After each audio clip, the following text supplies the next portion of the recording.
starting.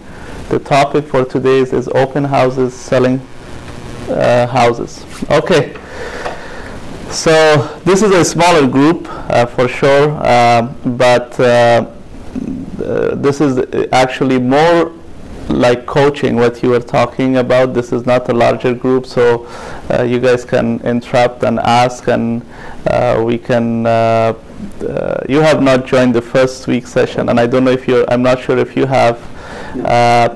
We have once a month that we go through the fundamentals of building your career.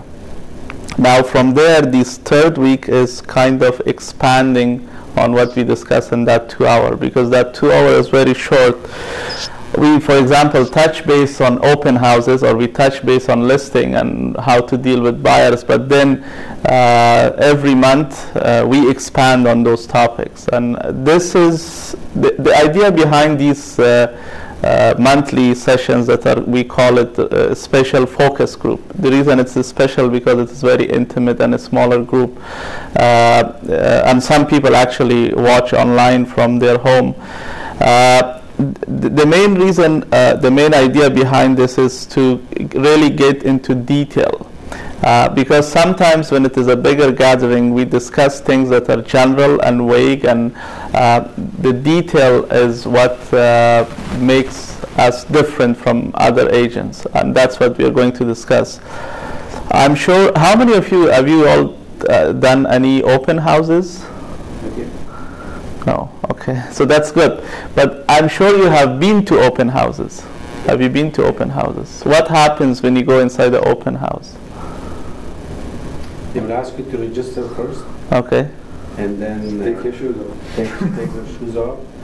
And of course the agent will ask if you need anything to answer any question, please feel free to ask. Okay. And you will just walk around, and when you have questions, then they ask, and also they will give you an information sheet also about the property. Okay, okay. So that is what most, I would say 99.9% of agents will do open houses. What we will do, how we will do open houses today will be totally different from, it is just the reverse of what you just said. And that's what most agents do. And that's why it is not working. But those of you that are watching us online, I'm sure you have experienced open houses, and I think one of the main questions about open houses is this. People ask, is it really waste of time? You know, for 2 hours I go there and sit down, and people may show up, may not show up, it will not sell the property. I think the biggest mistake they make is because of this reason. Because only less than 5% of houses sell through open houses. Less than 5%. It is very low chance. So if the mindset of a real estate agent is to go and have an open house and sell the property, the chances are very low. And that should not be the main focus of having the open houses. Good morning. Hi, morning. No problem. So I think that's why when you talk to some agents, and when even some of the brokerages do not encourage too much of open houses, because their main mindset is that this should sell the house. So that is not the main reason we should have open houses. I think, have you had any open houses? Okay. So I think when you have an open house, you sit down and you're just waiting for people. And I think after some time, because this is like 2 hours usually, you get bored because people don't walk in. And you're frustrated, and even the people, a couple of or 3 or 4 people that walk in, they're not buying in the house, they're just walking around, and your mindset or the agent's mindset is just to sell the house, and that's how they get frustrated. They're people that had open houses or have open houses in a conventional, traditional way, they really don't like it, and that's why they think it's a waste of time. So today we are going to shift your focus, but I think I want to remind you that this session, that what we are going to discuss, will not only be just about open houses. Especially towards the end of the session, you will learn how to deal with buyers and sellers in general, because I think dealing with buyers and sellers, getting a lead is half of the battle. The other half is how to communicate with them, what type of questions to ask them. And those are more important that unfortunately most real estate agents ignore. So we will shift our focus from having a traditional way of open houses to this way that I will explain. So let's see, like instead of just doing open houses to sell the house, let's look for other reasons that you can sell the house. For example, you can capture the people that are walking in. They could be present time buyers that they are thinking of buying. They could be thinking of selling right now. There could be people that are not just buying this property but any property in the area. Or they could be, sellers from other areas. It could be future buyers and sellers. But I think this also plays role. Sometimes open houses may not sell the house, but it will keep your client happy, the seller, because they think that you're working hard. But I will show you that actually open houses are a good opportunity for you to capture leads. And that's what most people don't think about. Like, look at it from this perspective, that for one day or for 2 or 3 hours, it's a store that you're opening and selling your services. That is an opportunity. I mean, if you look from that mindset, that basically you're getting a free storefront that people can walk in and you can sell and interact. Instead of sitting down in your basement and doing nothing, or instead of some people that are very high-tech and going on Facebook and all those other social media thinking that they can capture leads, this is much better because you have opportunity to meet people face to face. And even if one is hot lead, that is a good value of your time. That means in 2 hours, if they buy a house, you made $10,000, and that's not a bad income for 2 hours. Hi, Firoz. Good. So that's why we have to shift our focus from thinking to just sell the house to look at the broader opportunities that open houses offer. And it's also, of course, an important tool to generate leads. So I will walk you through 5 different stages of open houses. Traditionally, most agents just pick up the signs, put it around the house, and they think that they did a good job. The stages that I'm walking through, I can confidently tell you that almost no one does it, almost. I mean, maybe few people do open houses like this, and I think this is a truly, and especially at this time of the year, you have an opportunity to generate leads through open houses. So there are office listings that if you have time on weekends, maybe you can, other people's listing, this is not your listing. If you do open houses properly, the way we will explain today, you might get leads. So even though it is not your own listing, it is not necessarily for just that house, it is also to generate leads. Okay? So first of all, if it is one of the office listings here, you should try to select the right house. And I will tell you what is the right house, because every house may not be the best option for holding open houses. It should be in a high demand and attractive area. That is where most people will come to open houses. So let's say if it is in a low demand area, there is not a lot of if people are driving by, they know that there are houses all the time available here. If they want to buy, they can buy it anytime. But if it is in a high demand, quality neighborhood, the chances of more people coming are higher. Okay? You have to place, obviously, arrows where it can bring good traffic. That is very obvious. But these arrows should be near major streets. So, for example, if your open house is on Shepherd and close to Shepherd and Don Mills, if not on both streets, at least on one of those major streets, you should have your open house sign. But I think if the house is, I don't know if you can read this, but if the house is right on a major street with too much traffic, that is not a good house to have an open house, because a lot of people do not like to buy a house on a major street. And that is also for your general information. If you show a house, because generally houses that are located on a major street, they are somewhere between 5 to 20% lower than the rest of the houses in the area. Especially, see, this is another mistake that a lot of developers make, people that knock down houses and build houses. When they make these expensive brand new houses on a major street, those houses are not really going to sell at the highest best price, because if someone is going to spend $500,000 or these houses are $1 million, they really don't like to be on a major street. So that's why when it is harder to sell, the price is always lowered compared to the other places. You can get a good deal. When people buy houses, mainly they want to have a quiet and peaceful life, and major street never offers that. And more importantly, if people have kids, it is a risk because of the traffic. So if you're listing or someone else is listing that you're holding open houses on a major street, it is not really the best house to have an open house. Ideally, and again, we are talking about the best options.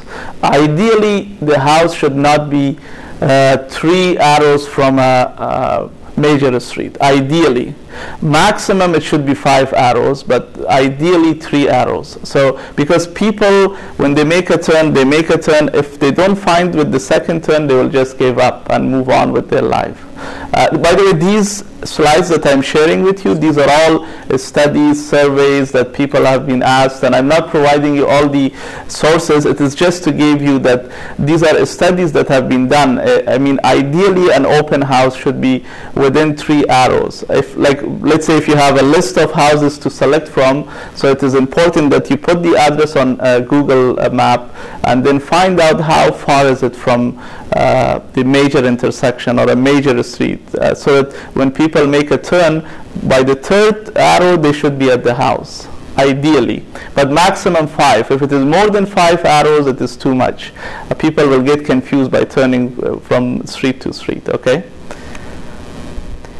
Of course, if you're having an open house and if you want to have some leads for that open house, ideally this house should be at the market price. If it is a inflated price or price higher than market, it will be almost close to impossible to get leads for that particular house. So important that it should be at market price.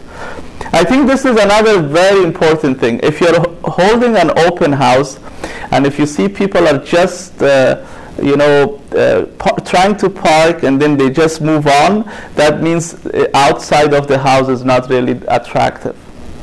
So just from the outside of the house, they have made up their mind. They drove all the way, they came to the house, and then they found that, you know what, this doesn't look good, so just let's move on. So you see houses that are, I mean, by the way, some of these slides that I share, I have been through these mistakes and I'm sharing it with you. So when people just drive by, they put on their brake and they try to park the car, and then they just in the next second they move on, because that the outside is not very appealing, so they just move on with going to some other open house.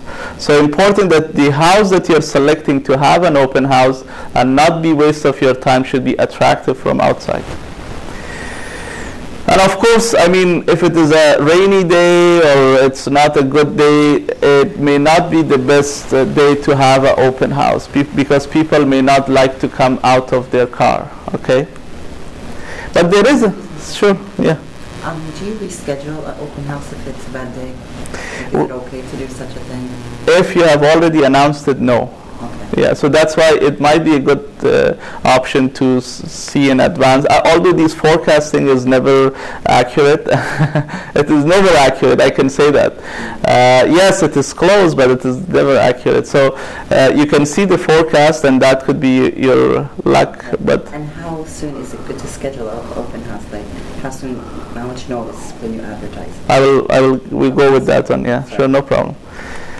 So yes, but there is an exception. So I will spend a couple of minutes on this slide because except Andre, I think most of you in this room did not attend the first session, or maybe Firoz did too, the first session orientation. One of the best ways to get leads is through farming. And what is farming? Farming is that you select an area between 300 to 500 houses, not less than 300 and not more than 500. The reason it is not less than 300 because you print some material and it is not worth printing that material, and less than 300 is too less to give you enough pool of people. More than 500 because you cannot manage a lot of these ideas of farming, which we are not going to discuss today. Today's session is not about farming, but related to open house. That's why I will spend a couple of minutes. If it is more than 500, you cannot manage because you have to walk and hand deliver some of the things. Basically, you select an area between 300 to 500 that meets some of the qualities, which we discuss in a 2-hour session. Actually, it is available online. If you type farming on the website, it will come up. So you select that area, and then that will be an area that you will focus. You will put all your resources in that area, which means you will do all your advertisement, you will do all your flyers, you will do all your door knocking, you will do, if there is a bench that you want to advertise, if your farming area is in Richmond Hill in a neighborhood, it should be right at that intersection, not somewhere else. So all your efforts, your cold calling, your door knocking, so this is how you build a brand in the long term. Let me make it very, very clear. If you want to stay in this business for a long term, and if you want to get referral, farming is the only solution, or one of the best solutions. Either you farm a geographical location or you farm a community. Successful agents, if you go back and look at them, this is what they have done. Either they have targeted one specific area, area means geographical location, neighborhood, or they have targeted one community. How many agents, for example, in Richmond Hill or in Markham or in Mississauga are so famous, they are like celebrities in those towns, and we don't know them? But they're so successful and they make millions, because in commission I'm talking about, because they have focused that one specific neighborhood. There are also agents that have targeted a specific community, ethnic community or language community, you name it, all their resources are gone into one community. So if you really want to focus and be successful, you have to focus in one farming. It could be both. It means it could be a geographical location or it could be farming people. They're both called farming. Farming means you focus on one specific group. Either it could be group of houses or group of people. So if you want to treat this like a business, you can watch that video that this was done like a couple of months ago about farming. But it is a good way to establish your business and your brand for a long term. You need to do some investment of both time and maybe money, mainly time and dedication and commitment, and you will be farming one area. There are qualities and criteria that you have to go through, such as that you feel at home there, you feel comfortable with the people, that you see there are enough transactions happening. It's not a neighborhood that there's not too many houses changing hands. So there are certain criteria that you can watch the video, but you should pick one area and do the farming, or pick one group of people and do farming. Okay, so if a listing is, we're coming back now to open houses. So if you have a listing in your farming area, no matter how many arrows or how far from the major intersection, you have to do the open house if it is within your farming area. It's not waste of time because you will be exposed more. Okay, because I know most of you did not attend the farming 3-4 months ago that we had this 2-hour session. You will appreciate if you watch that video that you know, this open houses is part of your marketing for that, because there will be more of your signs that the neighbors will see. Okay, any questions? Okay, so the first one was to pick the right house. The second one is to do planning. So this is something that everybody ignores. You have to plan for the property. And one of the things that you have to do, and I will tell you the reasons why you have to do, I don't have a sample right now with me, but basically it looks similar to this, and I will show you a digital format of this. You will promote the house with your services on a feature sheet like this. It will cost you a couple of dollars per of these folders or feature sheets. Maybe you will spend 10 or 20 or depends how many you print, but this is very effective. And if you're having an open house, you have to have this, and we will go through the reasons why you should have it. So basically the inside and outside, this is something that we have designed, and you can get a digital copy or you can design yours. So the bottom is the outside and this is the inside. Now you can see that the house, this is by the way a sample copy just for our agents. It is called Open House Information Package. It has the picture of the house, it has information about the house inside, and more importantly, these pictures are not to promote us, but it is to promote that you are part of a team.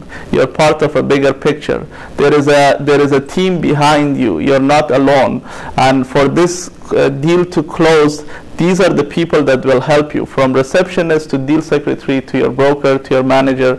Everybody is involved, and it is true that everybody is involved, because when you make a transaction and the paper is brought to office, all of us are involved to bring that to the closing table, and that's why they are truly part of your team, and you want to give that image that you're part of a team. Okay? Because I mean, if you show that you're part of a team, it will affect that you will look bigger, you will have a bigger image. Okay, and we will discuss in later slides where you will use these feature sheets. We are just talking about preparing for the open house. How to use it will come. So these are some of the research that you have to do about the house. See, if you want to do effective, efficient, productive open houses, this is how you do it. I mean, as opposed to that most people do, that they just pick up the sign and go and install the signs. So you have to spend some time, and that's why if you do most of your open houses in your farming area, then you know most of this has been done for you. You have done it. So one of the things the schools is called credit card, not credit, the school card. Basically, you just Google, there is schools that are rated in Ontario or in Toronto according to their education board, that for example, this is the number 1 school in the region, or number 2 or number 3.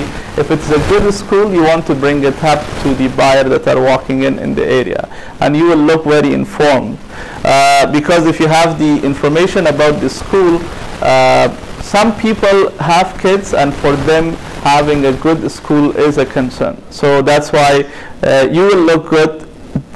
Remember, we are not just trying to sell this house. We are selling the area, and we are selling that how professional we are and how involved and engaged we are in this process. For some people, places of worship might be important, and you can point out where the places of worship are. And so you have to, and these, especially these days, when I started, well, it was not that old, but Google was not very well known, so you had to basically drive around the neighborhood to find place of worship. And now with Google, you can just do a street view, and you can figure out where are the closest amenities in the area.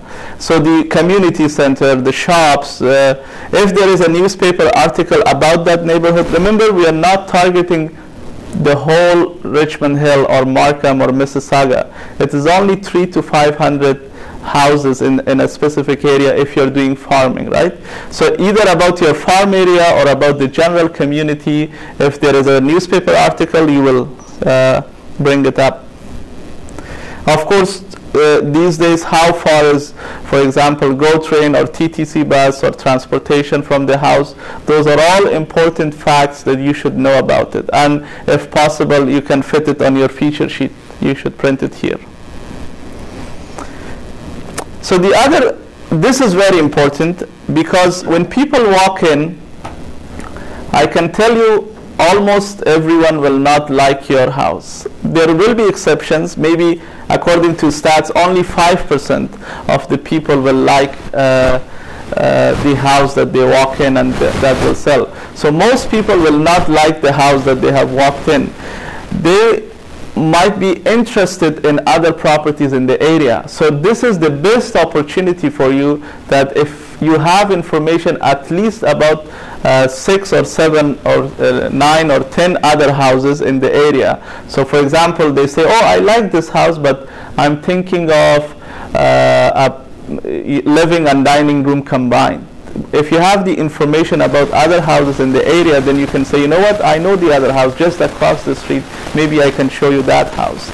So that's why it is important that you should know at least 6 houses in the area that are similar in price and similar in layout to your house. You're following what I'm saying? So that's why this is how you generate leads. They may not necessarily like this house, but if you're informed about other houses, then you can book appointment to show them the other houses. And this is, by the way, again, just preparing. How to use it will come up. But you have to have at least 6 to 10 houses that you really know that is in the area listed within your price range. Okay? So if they didn't like yours, you have at least 10 other options. Okay?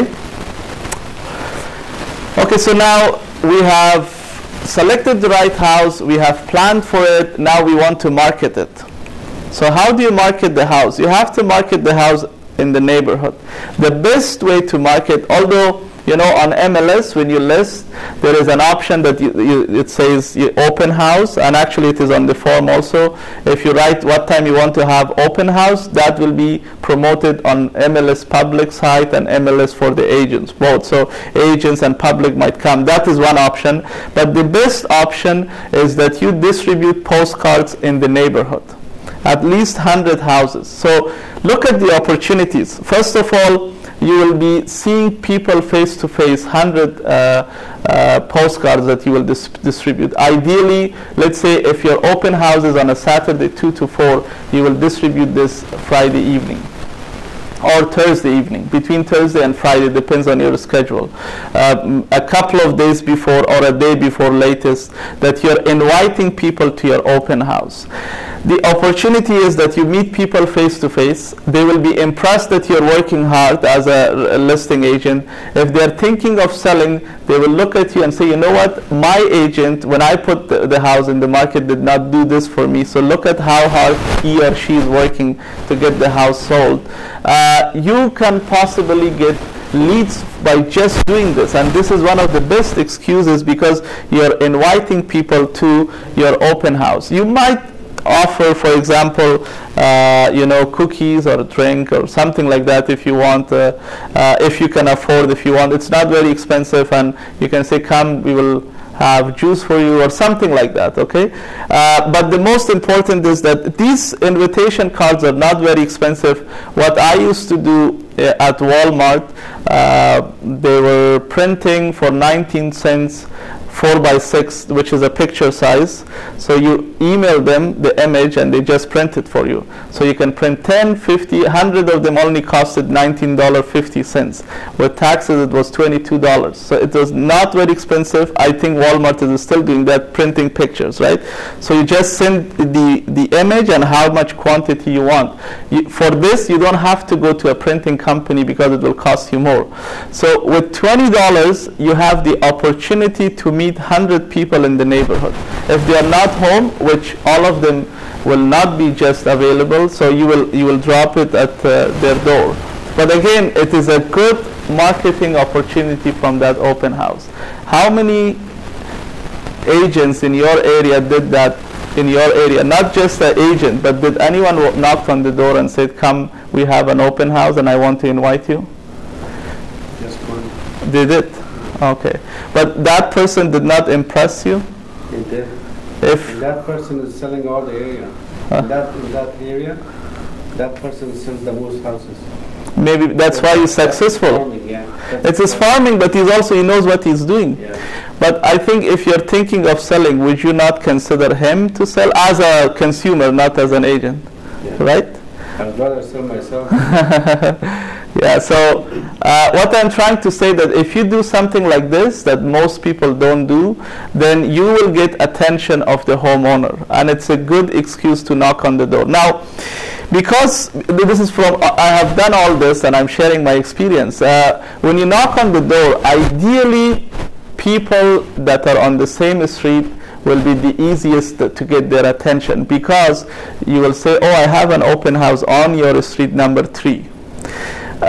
As opposed to going to the other streets, it is a little bit challenging, because even I was living, for example, in a house for 7-8 years in Richmond Hill. I did not know what is the name of a street just across me. I don't know if you guys know, so I was not too much aware of the street names. Now when you go to another street, not on the street that you're having open houses, you can say just behind you, because people usually don't pay attention even to their neighborhood streets. So ideally you want to do it all the houses on the street that the open houses. And if you have some extra postcards, then you go to the other streets, to the most closest streets in the area. So 100 is minimum what you should do. Now, again, there is an exception for farming. If you're doing farming, that's why this is where my point of having 300 to 500 houses makes sense, because it will take you a whole week, and I have done it, by the way, to distribute 500 postcards in your neighborhood if you have 500 houses. So if your open house is on Friday, you will start on Monday, every day for an hour or 2. Okay, I know it is not easy, but nothing good comes out if you don't do hard work, at least for the first couple of years. Real estate is like any other business. If you take it seriously, if you work hard for the first couple of years, for the rest of your life you will be at peace and ease. If you just be an agent having a license, and you will just, you will wait and say, oh, I will advertise in newspaper, if someone calls me I will do it, or I take life easy, for the rest of your life you will be just an average agent who is always looking out to get leads. But if you do it this way, establish your brand, you will be sitting at home after 3-4 years, and people will call you to give you business. That is the difference. You will not be chasing business after 3-4 years. There are agents, even in our office, that are 20-25 years, still they're chasing clients. But there are also agents that are just a couple of years and they have worked hard. Now they're just relaxing and people are calling them to give them business. It depends how you treat this business, how you take it seriously.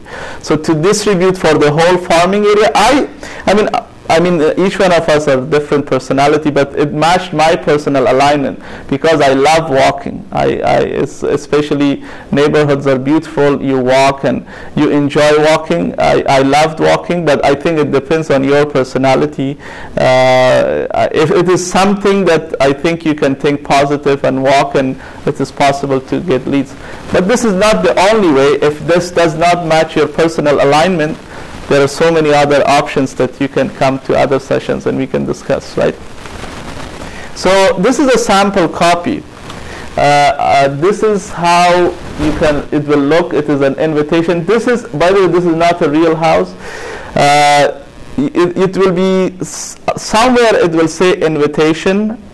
You can design one. If possible, another effective way to have in a farming area especially, or open houses, if you can team up with someone else.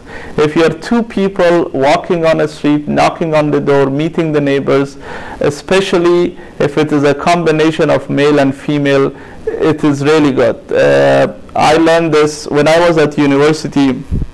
Actually, you know how English means from England. One of my professors, she was an amazing professor. She gave me, this was a long time ago, she gave me a project I was an urban studies student. Urban studies study the city's social fabric and architectural fabric. So anyways, so the assignment she gave me, this was my final paper, that I had to knock on the doors and survey some people about, there is a concept called new urbanism. I don't know if you guys have heard it. Basically, it's a new idea of building houses. So I was a student and I was knocking on the doors, and a lot of people then opened the door for me. So I came back and I talked to my professor, and she said that you're really tall and big guy, and people may be scared of opening the door for you. And then she accompanied me with another student, female student, and we went, and the success rate was higher, and it was true. So sometimes, I'm not trying to scare you off that if you're a man this is difficult, but it will help if it is a combination of two people. Sometimes if you're as a team, when you go to a listing presentation, for example, you're listing a house, maybe a man would prefer to talk to a man, or a woman may prefer to talk, the wife might want to prefer with your female partner, and that helps a lot to get the listing. Or when you're working with a buyer, it could be vice versa. Whatever, if you're two people, the confidence level goes higher, and it helps the process of having success in this business. So if you have an opportunity to team up with somebody, and if that is possible, it will help you. It will help you for sure. So if you're from this brokerage and you need to team up with somebody, maybe you can ask Nilo to arrange somebody, like let's say if you're a female and you're looking for someone to partner up in your farming area or whatever, then you can talk to her. Because there are few people that are working as a team in our brokerage together. I think I just want to warn you that if you're working with a team, because I had a couple of issues and problems, you want to make everything very clear at the beginning. I mean, how the commission split will be, what you will do, and how you will do, and we are not responsible for it. Whatever you do is just between you and the other team member. It has nothing to do with the brokerage, but I'm just suggesting that this might help you, okay? Oh, another tip, when you're advertising open houses, it should not be like from 1:30 to 3:30. Usually people don't remember, and again, this is a psychological study, people don't remember those kind of numbers. It should be on the hour. So either from 1 to 4, or 2 to 4, or 3 to 5, it should be those fixed on the hour numbers, okay? So try not to do the half hour. Any questions? Okay, so let's follow what we have done so far. You have prepared for the open house, you have planned for the open house. Now we are going to, just before you have your open house, oh, by the way, you marketed your open house, and now just before, let's say today is Saturday, and at 2 o'clock you have an open house. Let's see what you should do before 2 o'clock, okay? You want to make sure that the house is clean, because a lot of people walk in. I'm not suggesting that you should do the cleaning, but you should go a little bit early, look at the house. If the house is not clean, talk to your clients and suggest that they should clean. And I think sometimes you will not lose anything if you help to clean the house. If you offer that help, they will appreciate it. It will go a long way. They will look at and say, you know what, this had nothing to do with her services of real estate, but she helped to, or he helped to, make sure that the house sells. So working hard, and it is not just about this client. It is about referral. This business is about referral. In the long run, this, as I said, you don't want to chase clients for the rest of your life.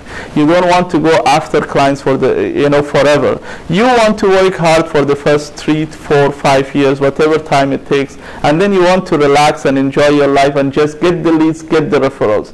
this is a referral business. If one client is happy, they will refer you 2-3 other of their family members, friends. So it goes a long way. If you help them in cleaning, I mean, we should break our egos, and there is nothing wrong, and actually everything is good with that.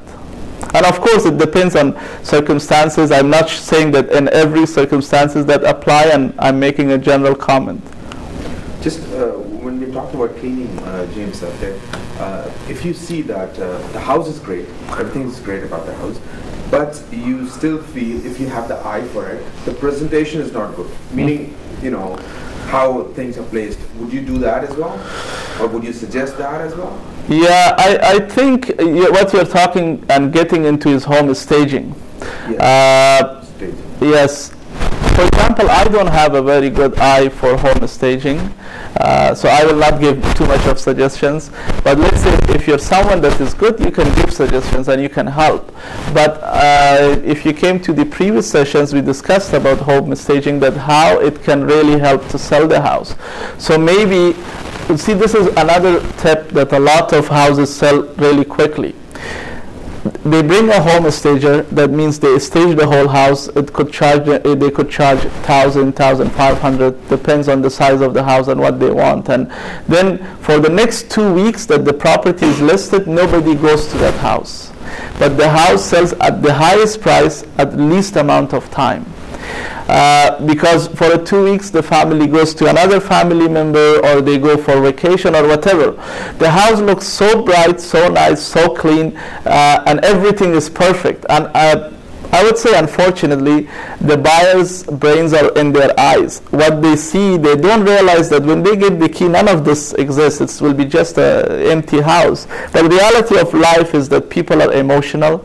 People are not logical, so they think emotional. So if they see the furniture is wow and the smell is wow, and actually the next slide says that if you have some candles and music playing, all those good things, it will help to sell the house. As I said, keep in mind 70% of people are emotional decision makers. It has nothing to do with logic. They don't think that when they get the key, the house is all vacant. But I think we are not going to argue. We are not here to argue to convince anything. It is just to sell the house. And if you want to sell the house, go with the flow, what has been proven to sell the house. Well, we discussed about the signage, that it should be easy to find and not confusing. Sometimes I think you have to be careful, especially if it is a windy day, the sign might fall. So prospects might come to a couple of signs and then they don't see the third one, because you might want to check or you want to make sure when you're installing the sign that it is properly installed, that it doesn't fall when it is especially if it is windy. Okay? When it comes to signage, are there any restrictions? Oh yes, there are, especially in Toronto, City of Toronto. One of the rules is that on the sign you have to have the property address. The second one is that you have to have the timing, and the open house signs cannot stay overnight. So for example, what some agents did, for example, Aziz gave an example earlier that he wants to sell his own house, so he had 24/7 open house. His sign is all the time there. Not you, I'm just giving an example. So some agents, because they live in the house, they always have open house sign. And so that's why City of Toronto have some bylaw that I think after 6 or 7, they have some timing. I don't remember the exact time. It cannot stay overnight. It has to be during the day. So there are certain rules like that, yes. But can you place it on someone else's property? We will come about that, yes. Actually, you're right on that topic. So I think if you can place on someone else's property, yes and no. But I think if you place it and if they don't like it, they can knock it down and you will lose that spot. We should always see, in real estate, we should always look at opportunities to meet people face to face. knock on the door of the person that you're going to place your sign and say, I have an open house for your neighbor. Do you mind if I put my sign here? Most probably, most of them will say yes, they don't mind. But if you don't ask the permission and just place it, they might mind, right? But more importantly, this will give you an opportunity to engage in a conversation. You invite them for the open house, or they may be interested. See, we should always be looking for an opportunity to engage in a conversation. This is people's business. You have to build relationship, talk with people. This is about face-to-face. If you're a kind of a person that have this idea that you can do things online and will never see people, this is not the business for you. You should go and sell something else online. You can promote yourself online, you can use social media. At the end of the day, this is people's business, talking to people, building relationships, and that's what it boils down to. So as an agent, every opportunity that you have to exercise and try to see people, talk to people, and engage in a conversation. So putting an arrow to answer your question is another opportunity to talk to that person, and they will like it because you made them feel special to ask the permission, right? Okay. So now we are ready to have an open house. The door should always be open. A closed door does not welcome a prospect. So if somebody drives, it has happened, and I'm telling you from experience, if they see the door is locked, not locked, closed, and they think maybe we are disturbing people's life, maybe open house is done, maybe they are not ready to receive us, so they will just drive by and don't come to the house. Keep the door open. Okay. Now there could be circumstances that the weather may not permit to keep the door open, either because it is too hot, or it is windy, or there is cold, something that you for sure have to have a sign stating that you're welcoming them and you're ready to receive them. Okay, so the sign could be outside on the door, and ideally, if you have it, even you can order a sign. If you're doing a lot of open houses, it should be on the grass, a little bit farther, closer to the street that you're in. That you're there. It is just that the door is closed, but you're inviting them to come inside. Okay. So this is the most important, and I ask this question from most of you: what happens when you go for an open house? And you will notice that what I'm proposing is just the reverse of what you guys have experienced so far with open houses. And at the end of this, you tell me if this way is better or the traditional way is better. Okay, so the traditional way, as most of you are saying, that you walk in, they ask you to register, they give you the brochure, and then they tell you to walk around the house. Is that a better way, or let's do it this way? So, let's understand and take a step back. When people are walking into open houses, there are of two types. To just have fun, and I know we had about an hour of talking. To have fun, I call them angels and devils. Okay, now by devils I don't want to judge them, but for an open house they are devils. Okay, so these are the four devils that will come to an open house. These are sellers that have already listed their house, and they just want to check what is going on with this open house. They're just checking, okay? They have already listed, they're already with another agent, the property is already in the market, but because when you put your property on the market, you're curious, so you want to find out what's going on around the neighborhood. Or, you will not believe it, the neighborhood really wanted to get into this house, the neighbors, because they thought that they have good decorations and they have good taste, so they want to come inside the house and get some ideas. And these are studies, these are not just made up stories. People that just are coming to the house to get decoration ideas. It could also be the reverse of these sellers. You know, sometimes, I don't know if you have experienced, some of us, when we buy a house, when we buy a car, then we think everyone in this city is driving the same car, because we pay attention and we think that, all of a sudden we see our model of car is more visible on the street. Is that not true? Yeah, so the same thing for people that are buying houses. So when they buy a house, they just want to know if they got a good deal. So they bought the house, they moved 1 month ago, they still come to your open house to compare their house with your house, right? And of course, there are a lot of people that they have nothing else to do and they just walk into an open house. But these are the 4 type of people that you want to target. These are sellers that are truly want to move, either they're downsizing or upsizing or whatever the reason, they just want to move. Or these are buyers that they want to move, or sellers that are moving out of that area and they're thinking of selling their house. Or it could also be investors. But in general, let me tell you this. When you walk to a shoe store or any store in a mall, really when someone comes and says, can I help you, do you like that, or you want to be left alone and just look around? Depending on the person. Answer to that question is, if you go back a few years, I've been into retail from day one. Okay. So it used to be like, retailers used to work with the concept that when a customer comes in, you leave them alone. Just greet them and that's it. You leave them alone. But things are changing now, or things have changed over past years.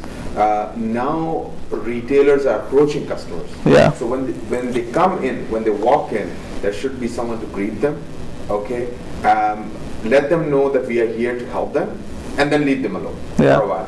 When they when they move around and they feel that, you look at them and you feel that they are trying to find something or they look confused, that's the time when you approach them. Right. Once again. Yeah, that's a good concept, but I think I will, this is what I'm trying to say. What we are going to discuss is not to leave them alone, but make them feel that you have left them alone. There is a difference. So everyone wants to be just left alone and not bothered. Even if they are interested in this house, they will say, you know what, when I want, I will ask you. So we are playing a little bit of a psychological trick here, and I will show you how. We want to make them feel that we have left them alone, but actually we are engaged in a conversation. So we should not leave them alone. Okay? And I will tell you the difference. So when they walk in, of course you have to welcome them. The door is open and you're welcoming them in to the open house. Now this is the biggest mistake that agents make in an open house. This is the biggest, and I think you pointed out at the beginning, Aziz, when you shared your experience of going to open houses. So when people walk in, they say, can I have a brochure or information about this house? So they say, oh, register your name, and then they give all the information to the person. Now, as soon as you give the listing or feature sheet or information about the house to the prospect walking into an open house, they will say, yes, thank you, and goodbye. By goodbye, they're not walking out of the house. They're going through the house, but they don't want to talk to you because they got all the information that they need, the price of the house, the size of the house, all the details of the house, so they don't see a need to talk to you. Very important. And that applies to, by the way, any retail or anything that you want to sell. If you're giving all the information, they don't see a need to talk to you, and you lose the opportunity to engage in a conversation. The biggest mistake that almost every agent makes, that they give all the information as soon as they walk in. So that's why they just really they want to ignore you. So even if you want to say, oh, what are you looking for? They say, oh, I'm fine. We will just walk around and we will let you know. They're just trying to ignore you and not talk to you because you have given them everything they need, and so you should not. It's like in retail when you ask closed-ended questions. Can I help you? No, Yeah. that's it. You have your opportunity. How may I help you? So if they ask for a flyer, because people that don't want to be bothered, and most people don't want to be bothered, when they ask for a flyer, you say, let me look and I will get you one. You have it, but you're hiding it. So, most of the real estate so-called gurus, what they will suggest is to keep your brochures on the table, so as soon as they walk in, they take one. My suggestion is don't put it on the table, put it under the table, and then you say, let me look into it and I will get you. totally the different of what most people suggest, okay? So you will say, I will look into it and I will get you one, okay? And you will give it at the right time and I will tell you when. So this is a very powerful statement. Feel free to walk around the house by yourself. We are making them feel that I'm not after you and I'm not trying to be following you, nothing like that. So as soon as they walk in, this is a very important scenario. I hope we all pay attention, especially those of you that are online and can watch me. So as soon as a prospect walks in, you welcome them, and one of the things that they might ask is, do you have information about this property? You say, I might, let me look into it and I will get you one. And then you say, feel free to walk around the house. So as soon as they try to walk around the house, then you say, oh, there is something important about this house that I want to just indicate to you. And you have to have something important about the house. There has to be something important, and every house has something important. For example, it has a huge master bedroom, or there is a huge window opening from kitchen to backyard, or there is a beautiful backyard, or something about the house. You have to find it, and every house has it. So you say, let me point out this importance of a house for you. Okay, and that's how you make them feel that you're leaving them alone, but there is something important that you want to tell them, and then they will be curious to hear what you're going to say. Everyone is on board with me right now, right? By the way, those of you that are online, if you have questions, you call the office. Jacqueline will bring your question, and I will try to answer online. So, if you will step this way, I will be happy to show you through the property, right? So then you broke the ice, they feel comfortable with you, you give them the feeling that you're not going to be with them, but then you want to show something of importance about that house, and then once they engage in a conversation, once they feel comfortable, see, have you noticed people say, I have only 2 minutes, I cannot talk to you for too long. But as soon as you open a conversation, how many times it has happened that 2 minutes has gone 20 minutes and still they're comfortable? Have you guys experienced that? We have all, right? So it is possible that they may not like you at the beginning, but once you break the ice, once you make them feel comfortable, once you show them some importance about the house, you engage in a conversation, then they don't mind that you take them around the property, and actually they like you to take them around the property because they don't know the flow of the house, which way to go and where to look for, right? But yeah, go ahead. As you were saying in the beginning, if you see an open house as a storefront for you to buy, to show the customer or get the customer, then you would not be too pushy for him to buy this house. Yes, exactly. That's one of the tricks that a lot of salespeople do.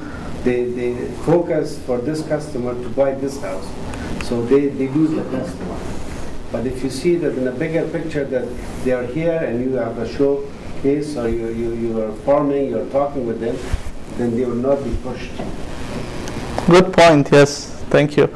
So you will be walking around with them, but these are some of the things that I think you should know. We spoke about this. You break the ice, you will engage in a conversation, and you have to find something important about the house. If nothing, at least 1 point, importance. I think this is another important thing. As you said, you cannot ask close-ended questions, and the conversation has to be very friendly. And it doesn't have to be all about the house. It could be about their kid, or they have a nice car that they parked. You are just trying to establish a relationship. Trust me, these people could be your client. This is an opportunity that the client is walking to you and talking to you. You don't have to advertise. You don't have to spend money on advertisement. It depends how you communicate and how you handle. This guy is a $10,000 check for you if you handle properly for those 5 or 10 minutes. That's it. I mean, that is the beauty of sales, and within sales, this real estate sales is the best, because if you sell a shoes, it is maybe $50 profit. If you sell a house, it's a $5,000 profit. That is the difference. So you're in the best profession, you have the best opportunity, and open houses is one of the opportunities that you can meet people face to face, and you can express and dialogue and engage in a conversation. Question. Yes. If If you are in a busy open house, Yeah. would you still approach it the same way? Let everyone... Yeah, see, I think those of us that have been in sales, in general, there is a general rule that if you established a rapport with someone, you should stick with one person. You should not try to be everything for everybody. I mean, for everyone else, you can say, look around the house, and if it is too busy, for example, if you have 10 people walking at the same time, which rarely happens, but let's say if it happens, it could be a security issue because you cannot manage so many people. Then you might say, can you please wait? But if there is more than one person, generally you want to stick with the person that you have established relationship. Yes. You don't want to be like everything for everybody. Then you will lose everyone. Yeah. No, maybe you might have covered it in the beginning, but when you're doing an open house, do you want the owners to be around there, or there is no owner. No. You ask them to leave, or? Oh yes, there should be no owner in the house. Never. Yeah. Okay. So this is another tip. When you're walking with a prospect, you don't want to be too close with them. You want to keep some distance. Very important. They don't want to be feel that they're intimidated, or you're a salesperson, typical salesperson, that you're trying to be pushy. You should keep the distance, and 10 step is a good number to be keeping some distance. So basically, this is a conversation of give and take. Everything should not come from you.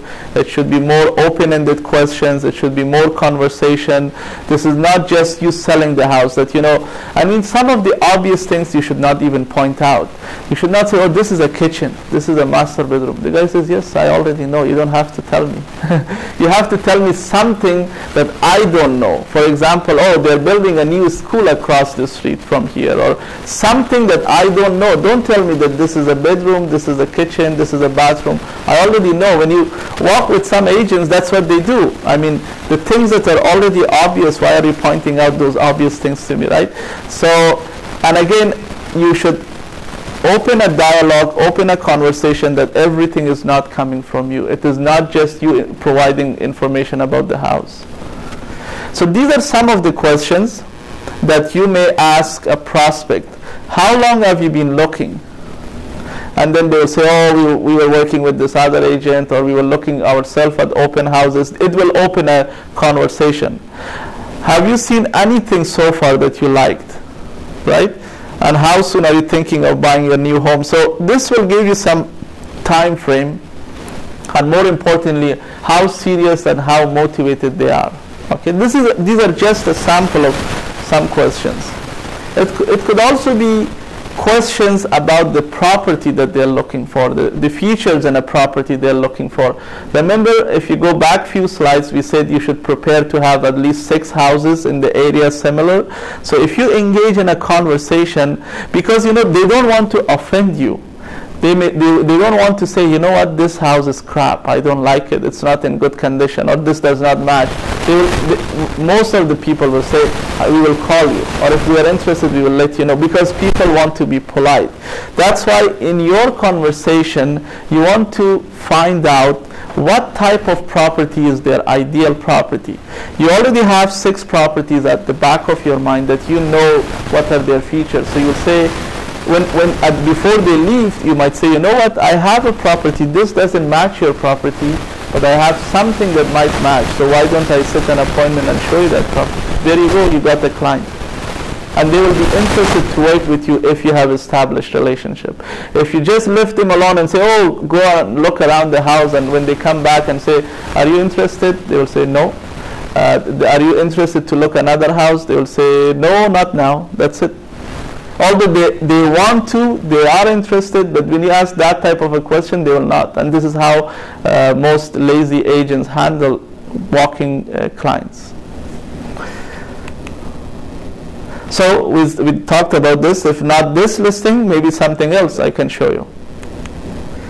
So be sure to have at least 6 houses, at least 6, maybe 10, maybe 12, but at least 6 houses similar to your house in the area.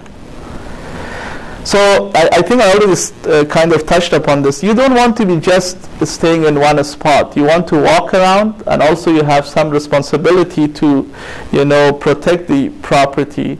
Although I think I should mention here, if you're a new agent, make sure that you talk to your clients to keep their valuables away, not on the table. No rings, no diamonds, no gold, nothing like that, no money. You don't want to be responsible. And I mean, when you have an open house, all sorts of people walk in. I mean, some incidents happened and some agents actually asked for IDs when people walked in. I don't think that's a good idea. It's better not to have an open house. How offended somebody might feel if you ask their ID when they walk in and they registered their ID. I mean, it is possible to do that in a very, very hot neighborhood, and those neighborhoods are way too hot and people have to get to the open house and they don't care. But generally it doesn't work out. I mean, if you ask someone for an ID, they will get offended most of the time. So instead of asking for ID, you might be more proactive and not just stay. And I mean, if you have walked into the open houses, I know that your experience mostly is that the agent just sits or stands and then says, oh, look around, feel free. If you have any questions, ask me. And then when you come back and they say, what do you think? You say, yeah, it is good. I will let you know. That's it. That is that is why it is waste of time, because people don't do it properly. Now, in your experience, James, have you ever come across an agent or just saw that you've done an open house and later on you figured out that owner comes back and says something was missing or anything of that sort? Not from my experience, but it is possible. It is possible, and that's why they should keep the valuables away. Is it legal to put camera? You have to disclose. You have to have a notice. Yeah, there should be a notice somewhere saying that you're recorded. Legally, that's what we have to do. If there is any camera anywhere, we have to disclose. So your success is how many appointments you have. You have to shift your mindset. When people walk in, either because they want to see another house or they want to explore talking to you or they want to list their house, your success, the way to measure your success for an open house is that how many appointments do you have after the open house? Not necessarily the same day, it could be on Monday if you're having it on a weekend. But how many appointments do you have? Ideally, you're looking for 25%. So let's say if there are 100 people walking in, 25 should be appointments, but 100 people don't walk in. So let's say if there is 10 people walking in, there should be 2 or 3 appointments. That's what you're looking for. Okay, either because they want to see another house or they want to list their house or they want to meet you at the office. Your ultimate goal is to book an appointment. If they don't want to book an appointment, then you want to say, is it okay if I call you on Monday and do a follow-up and book an appointment? Because some people might say, I don't know if I'm available next week. So then you say, I will call you to book an appointment. You should ask that you're calling, because you don't want to be surprising people, but that they don't like you to call. When you ask permission, that is it okay if I call you, they feel comfortable. Okay? So either appointment or either booking an appointment or calling to book an appointment. One of those two. So now is the time to give this brochure, not at the beginning. Remember, we were hiding it here. Now is the time to bring this up and give it to them. Also this is the time. And now, you remember when you, Aziz, were pointing out that when you walk in, they tell you to register your name. Usually they give wrong information. Out of 10 people, 9 of them are not proper name, proper phone numbers, because you just made people to do something that they don't like to do. Okay, and this is through all the open houses. But when you engage in a conversation, establish a relationship, provided something valuable, when you tell them to write down their name in your guest book, this time I'm not saying 100% it will be true numbers, but the number of good numbers, quality leads will be higher than as opposed to you just ask them to walk in and register. So you're doing that, writing their name at the end, not at the beginning. Do you see how we do this in reverse? as opposed to other open houses. Okay? Oh, and you should never say sign in, because people don't like the word sign in. They think they're signing their life or they're signing something and they don't feel comfortable. It is better to use a different wording that please write your name in our guest log. And I think you should have something that they can write their name. So a book, like a nice book that you can use for your open houses. Right? I think here's another thing that I want to point out. In every business, including real estate, 90% of agents do the same thing. They have open house signs, they stay in the open house, they put it on MLS, they have feature sheets, they're doing everything. It is the 10% that you will do different that will make you different, and that 10% is your success. And this applies to any business. 90% of things are done by everybody same. Everybody has same access, same information, same open house signs. It is the 10% that will catch somebody's attention. And that's why we are teaching this. This is the 10%. The rest of the stuff, everybody does it. It's the same. And one thing just for Privacy Act, as you know, we cannot call people unsolicited. So at the bottom of your guest log, it should say something that this information will be used to call you in future about real estate. Just a disclosure. Okay? So basically, you have to establish your rapport, establish relationship, make them feel comfortable, have a friendly conversation, then you ask for their name, not before. Because if you ask before that, there is no use of asking their name. Most probably they will not provide you good information. And now this is the time to give, once they give their information, this is the time to give them this. And now the reason you're giving this, there could be people selling their houses, buying their houses, and by you providing this feature sheet, they will be impressed because you have done a good job and you're leaving them your information. This will not cost you a lot of money, but I think it is very impressive to have something like this for your open house. So just not only sellers, but there could be buyers that will be impressed by your professionalism. So we discussed about this. If they're looking in some other houses to provide some other information about the houses in the area, it's a good excuse to call them back, and you will ask their permission to call back. And before you leave the house, now again, to establish a relationship and quality of service for your seller, you should write a note that 7 people walked in and this was their feedback, and I closed the door at 4 o'clock and I left the house. If you just leave that memo somewhere on the table or somewhere for the sellers, look at the level of professionalism that you will indicate to the seller and how much happy they will be. They know that you have done a quality and professional job. And how many agents do this? None of them. Just to keep in touch with your client. And this is just a piece of paper and a couple of sentences, but this makes a huge difference for your image and chances of getting referral.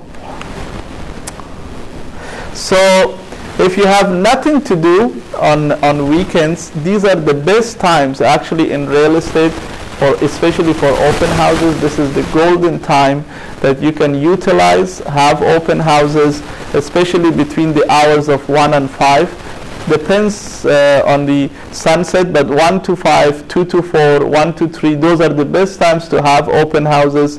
You have opportunity that, you know, there will be someone offering you a store, as we were trying to say, for you to sell your services, and you can utilize if you do it properly. But if you don't do it properly, it is waste of time. Honestly, most agents waste their time at open houses. It is better to just sit home and relax, because as I said, they don't have the proper signs, they don't install signs properly. If people walk in, they don't engage in a conversation, they don't establish relationship, they give them all the information and people provide them wrong numbers and wrong names, and when they follow up, well, most of them don't follow up, but even if they follow up, the information is not right. So this is truly waste of time. That's why they get frustrated, and some people, if their clients ask them for an open house, they really don't want to do it. because they know it is waste of time, and because they don't know how to do it properly, and that's why they don't do open house, and they don't like to do open houses. But people that look at open houses from a different perspective, they look for opportunities to have open houses. Not only their own listings, they look at the office listings and they say, you know what, this house matches the criteria that I'm looking for, and this is not my listing, it is my colleague's listing, but I will have an open house. If I sell that property, I will get a commission. It is also an opportunity to get leads from that property. And if you're a new agent, it is an experience of how to communicate and how to break the ice. This is the time that you want to make as many mistakes as possible. I mean, if you blow up a relationship with this person, hopefully you learn from it and you will do a better job with the next person. The only way you can learn this game is to practice. You can read books, you can come to these seminars, those are fine, but honestly, real estate, the way to learn is to do it. I mean, anything, just to learn is you have to do it. Of course, you should have some background, you should have seminars like this, how to do open houses, but to actually learn how to communicate, how to build relationships, how to build rapport, you have to actually do it. When it comes, somebody asks you to help with their house, their open house. It happens very often. Agent asks new agent to help, and you actually don't have time to prepare this stuff. So it happened like tomorrow, next Saturday, like you have no time to prepare, like you said, and if it's your house, when it's your client, this particular house. In this situation, we're just helping. We don't have information about this house. We don't have brochure with us. We are less prepared. Yes, I think the brochure, you should prepare your own brochure. All the information is on MLS, so you cut and paste. Like few days, still. Yeah, so when the agent gives you, hopefully, instead of agent approaching you, you can look at the office listings and then see which one matches your criteria, and then you call the agent or you page the agent and you talk to him and you say, I want to open house. Most smart agents will say, that is the best thing, it will give my house another opportunity, and my seller will be happy that you had an open house. Another question, who is actually initiator of open house? So mostly agent coming to seller and saying, let's do this. Oh, different circumstances. As I said, most agents don't like open houses because they didn't have good experiences with it. They didn't know how to do it properly, so they don't like to do it. So the seller will say, oh, our house is not selling. Why don't you have an open house? Other agents have open house. This is one scenario. But it could be an agent looking at it from this perspective, looking at it as an opportunity. Even if he is the most successful agent, this is an opportunity to build more leads. So if he looks at it from that perspective, he will say, ideally, by the way, ideal time to have an open house is the first week of the listing, the first weekend. And so that's why if you listed the property on Wednesday, you should have a open house on that weekend. Is it possible sometimes seller inviting you to list the property, not actually ready to show the house, maybe just ready to list it, but not ready to prepare, like clean and make it look good? I think this is where a lot of education gets involved. If you came to the listing presentation, which was last month, I pointed out this, that you have to make your client, the seller, feel that you're part of the team. So you can alone not just sell the property. You need their help. And how they can help you is to keep the house in good condition. Now, this needs a little bit of education, honestly. And it is not to blame our clients, it is to blame us, because we have to let them know how important it is to keep the house clean. How important it is that when somebody walks in for a showing, not only for open house, general showing, when the office book appointment, that you should not cook because it may smell. You may like the smell, but some other people may not like the smell. How important it is that if kids' stuff is all around the house, when somebody books an appointment, you clean it up, because you want to say that the house sells one of the main important factors that play a role in selling a house is the condition and how clean and how nice it looks. So it could be discussions that listing can happen within next week. Let them to prepare. So it can be discussion. We're not listing tomorrow because you're not prepared. It could be possible, or you can get the listing because you don't want to lose the opportunity, and then on the listing the date could be commencement date. You remember there was a commencement date on the form. It may not necessarily be tomorrow, it could be 3 days later. The commencement date is the date that the property should go on MLS. And so to prepare them. If, for example, agent initiate and talk to a client to run open house, and client might say, be knowledgeable and experienced, say, it doesn't help because you want to run this session just for yourself to develop your business. Yeah. What's the word we should find? Oh, that will look. Yeah, I have not come across that client, but it is possible that that client must have been an agent in his previous life, maybe, to know all this. But otherwise, normal average agent, average people, they want you to have an open house. And average person. An average person, they don't care that you build your business by you listing or having open house for them. They just want to sell their house, and usually, I mean, people are positive. At least the type of people that I have come across. What you tell them, I usually charge $500 for open house, but for you I don't charge. What to say? Really honestly say to clients, like offering them open house. What to say to them? A good idea to do open house, I think this and that. What to say? Really? Sure. So I think if they get into why are you doing open house, which is very rare because sellers want to have an open house. But let's assume hypothetically, according to your scenario, which I have not come, but let's say if they don't want to. So these are the following reasons we want to do open house. Number one, I will distribute postcards across the neighborhood. So there could be people either moving from a smaller or bigger size to your house, number one. Secondly, they might have relatives. They want their sister to move in this area, and this is an opportunity. Or they might their cousin to move in this area. That's an opportunity. That's why by me going around, this is an opportunity for people to come in. And additionally, by exposing your house on the signs on the main street and across the streets, people walking in, you increase the chances of selling your house higher and faster, because there will be more traffic. The more traffic that we have coming to the house, the higher chance, obviously. This is about volume, right? The more number of people visiting the house, that means the higher chance of selling the house. How statistic knows that this house was sold due to open house first? The first slide I shared, 5% only. Yeah, but how statistic knows? How they say, why customer approach to sign the agreement? How we know that it was because of open house and not because just maybe nobody mentioned signing the deed that they're buying the house, that it was because okay. Make this there are companies that take surveys. This is their business. Another. Yeah, they go to agents, they go to consumers, they ask, and they have a system that they do these surveys. This is not just about this, it's also about, for example, before election they ask people, who do you want to vote? It's the same thing, same companies or similar companies.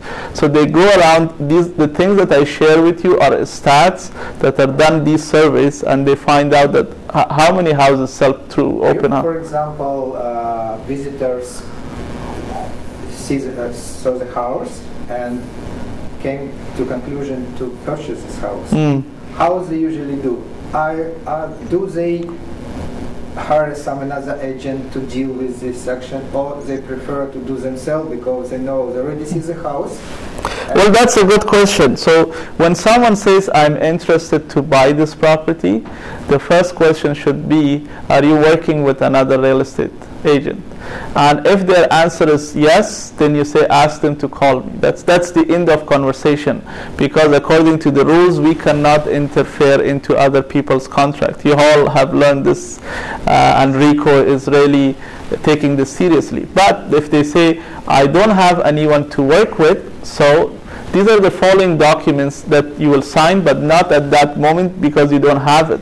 So you book an appointment. That's why, remember I said 25%, you should try to target 25% appointment, and this guy is one of those 25% people. So you will say, let's meet at my office tomorrow or Monday or whenever convenient for them, and when they come here, so these are the following documents that you will sign. The buyer representation agreement, because you want to protect yourself that they are not working with another agent and they're just lying to you, or they missed it, or they don't want to tell you, right? So the buyer representation agreement will say, it could be even very specific. It is just the representation about this without commission, let's say. Yeah, well, the commission you're getting from the seller. The other document that you will sign is confirmation of cooperation, obviously, which is part of agreement of purchase and sell. So, an agreement of purchase and sell. So, but I think because they're both your clients, you have to be careful, because now you're in a multiple representation.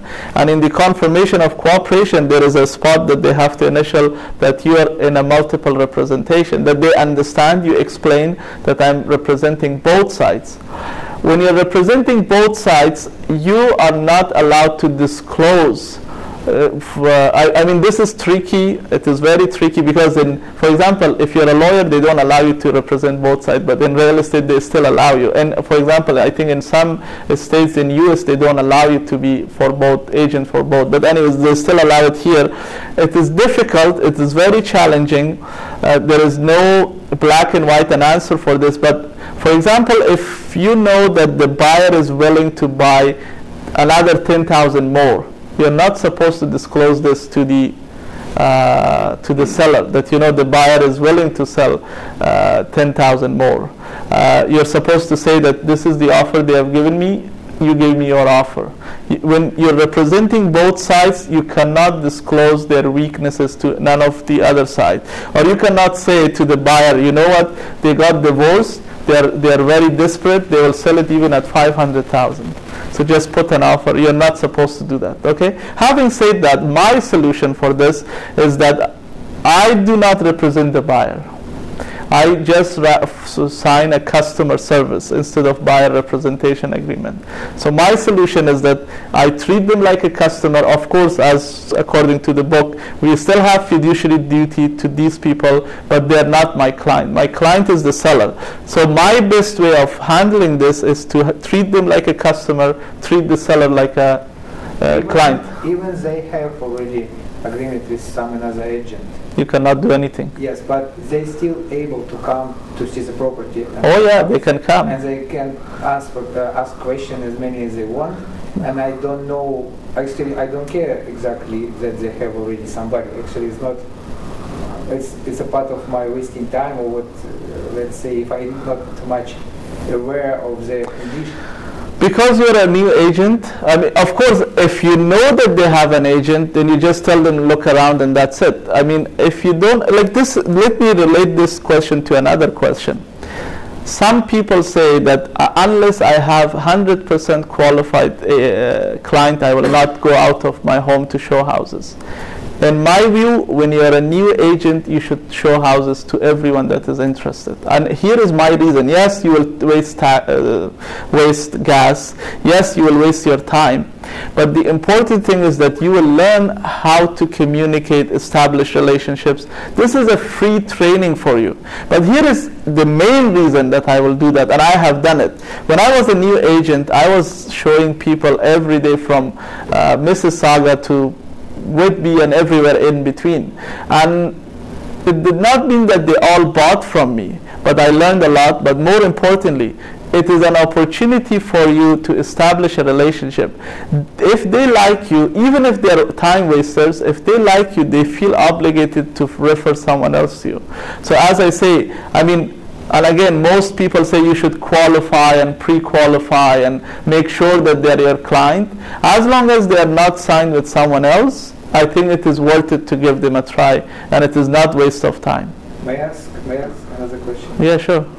If, for example, technically client come together with his agent, it can happen. So they both came to your place to see the house, and they introduce themselves at the beginning that I'm an agent, I have my card, and after that, if you show in the house, what best thing for you to do? If you know this is the agent, this is a client, Yeah, you leave them alone. you're not supposed to show the house? No, you leave them alone. You're not representing that client. You just say, look around. If you have any question, let me know. The agent doesn't like you to get involved with their client. Okay, so the agent wants to be left alone with their client. Agent say